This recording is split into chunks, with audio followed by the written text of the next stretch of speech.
Rais wa Jamhuri ya Kidemokrasia ya Kongo Felix Tshisekedi na Rais wa Rwanda Paul Kagame hapo jana wamefanya mazungumzo ya moja kwa moja, ikiwa ni mara ya kwanza tangu waasi wa M23 wanaoungwa mkono na Kigali kuteka miji miwili mikubwa mashariki mwa DRC.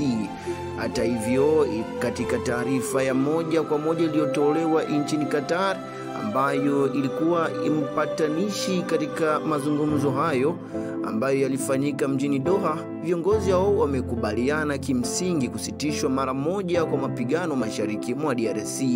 Taarifa imeongezeka kuwa Rais Tshisekedi na Kagame walikubaliana kuhusu haja ya kuendelea na majadiliano yaliyoanzishwa huko Doha ili kuweka misingi imara ya amani ya kudumu, ilisema taarifa hiyo.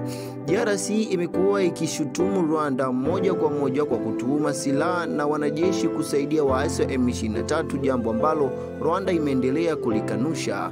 Mazungumzo haya yamefanyika baada ya wawakilishi wa M23 kujiondoa katika mazungumzo kati yake na serikali ya Kinshasa nchini Angola, uamuzi uliochukua baada ya Umoja wa Ulaya kuwekea vikwazo baadhi ya viongozi wa kundi akiwemo Bertrand Bisimwa.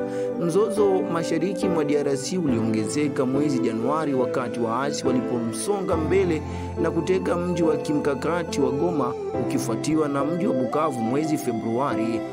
Kwa mujibu wa ripoti za Umoja wa Mataifa, waasi hao wanaungwa mkono na takriban wanajeshi 4,000 wa Rwanda walikuwepo katika msafara huo wa kuteka mji wa Bukavu na mji wa Goma.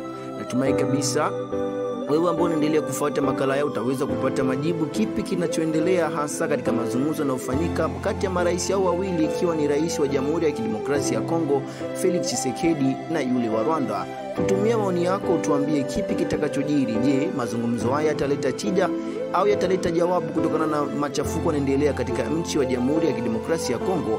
Basi tuandikie kwenye comment, tuambie maoni yako ni yapi. Mimi niite Eric Nelson ambaye nimekuletea makala haya. Sina la ziada na kutakia wewe usikilivu mwema na utazamaji mwema wa TV yako Mwanawekaya.